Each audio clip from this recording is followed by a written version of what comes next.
Hey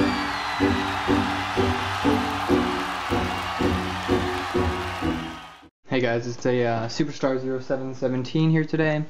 I have the token deck tag I was going to show you guys. This deck is for sale or trade. If you feel like you want to purchase it, just go ahead and let me know. So let's go ahead and get started. So running 1, 2, 3, 4 Doomed Traveler. Such a good turn 1 play, buys you time against red deck wins. I mean, they're not going to attack it for a while because they don't want that spirit token to come out, so it usually gets them for a couple hits before they finally get rid of it, and then they have to deal with the token, which may or may not have bonuses afterwards, so it's an excellent card. 2 Mortar Pod, really good. There's a bunch of 1 toughness creatures that are in the meta right now, as well as you can equip it to other things, and it comes out with the 0/0 Germ token, which when you have Intangible Virtue on the field, or your Mikaeus, it just snowballs and ends up being a huge card, and you can equip it to anything and just sack it to blow something up. So it's a pretty good card. Up next, I'm running 2 Blade Splicers. Brings out a 3/3 colorless Golem token with a first strike as long as it's on the field.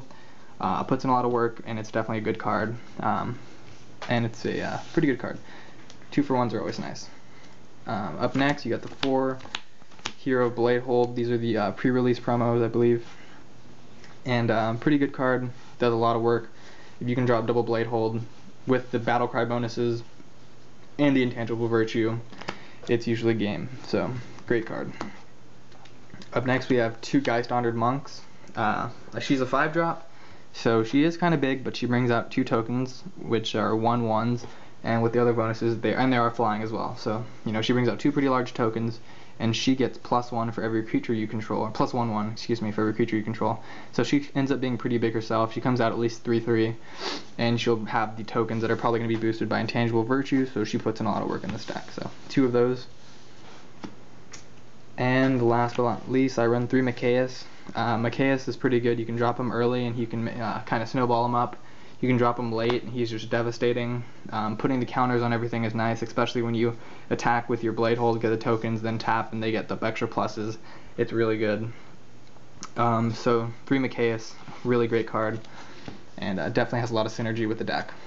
And he's like a mini Gavony Township. So up next, we have the 4 Intangible Virtue, obviously the card that makes this deck super playable. Basically, it gives all creatures tokens you control +1/1 and Vigilance. It's just amazing, so obviously you need to run that. And it puts in a lot of work and makes all your creatures huge. 4 Shrine of Loyal Legions, probably the best card in the deck. If you get this off turn 2, you just cast so many low-costing white spells that this gets pretty big, and a lot of times you'll end up sacking it with like 9 counters on it. And with the Intangible Virtue, those become 9 2/2 counters with excuse me, with Vigilance, and some of those you might have other tokens that are flyers, and it just ends up being really bad because when you have the Mikaeus on the board, you can tap it, make those 3/3, maybe drop another Intangible Virtue for 4/4, and it is just huge, especially when you have at least one of these on the board. You're pretty set to win the game, just by sheer mass of creatures that you're throwing at your opponent. So run 3 Oblivion Ring. Your creatures are usually just going to be 3/3, 4/4s. So O-Ring takes care of those bigger threats that you can't take care of for you, and you just can deal with them later if they find a way to get it off the board. 3 Timely Reinforcements. 4 is too many. You shouldn't be down that often. And early game, when you have less creatures and less life while you're setting up, it gains 6 life and puts 3 Soldier tokens on the field, which if you have the Intangible Virtue, they get pretty big pretty fast, and Mikaeus as well. And they get the bonus from Blade Hold. So this deck, you can see it starts off with small creatures and they just kind of snowball on you. Up next, I run 4 Midnight Haunting. Nothing's better than putting 2 1/1 white, two 1/1 white flying tokens on the field, especially with the Intangible Virtue. They become 2/2 haste flyers, which is just awesome. And I mean, it's a great card. Puts in a lot of work. And the last spell, I run 2 Day of Judgment, just in case things don't quite go your way.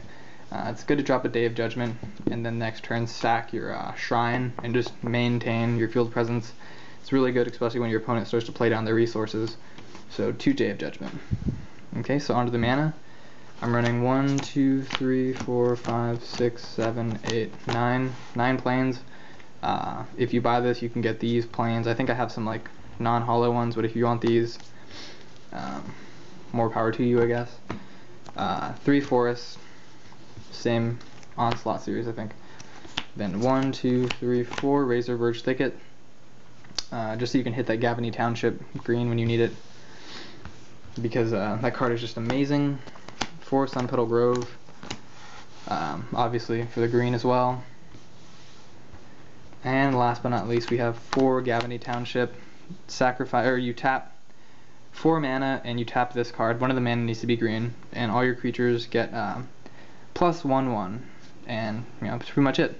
The deck runs extremely well. Everything snowballs, can overwhelm your opponent more than anything. And so if you guys want this deck, just let me know. It is complete. I can throw in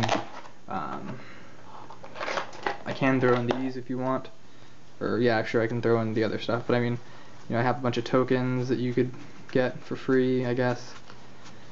And there's just like the other stuff for the deck that I was buying online.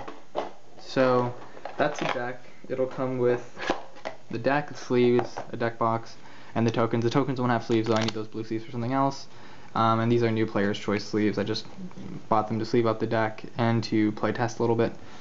And so that's the deck. If you guys want it, just let me know. If you guys have any suggestions on how to make it better, just let me know. Obviously, you could add Planeswalkers, but this is more of a budget build. So, I'm not going to spend the $100 for 4 Elspeths and $60 for 2 Garoks. So, Garooks, excuse me. So, just let me know what you guys want to do. If you guys want to buy this, if you guys just want to see more episodes of me making this better, either way. And there's going to be a link to my Werewolf playmat on down below. Thanks for watching, guys.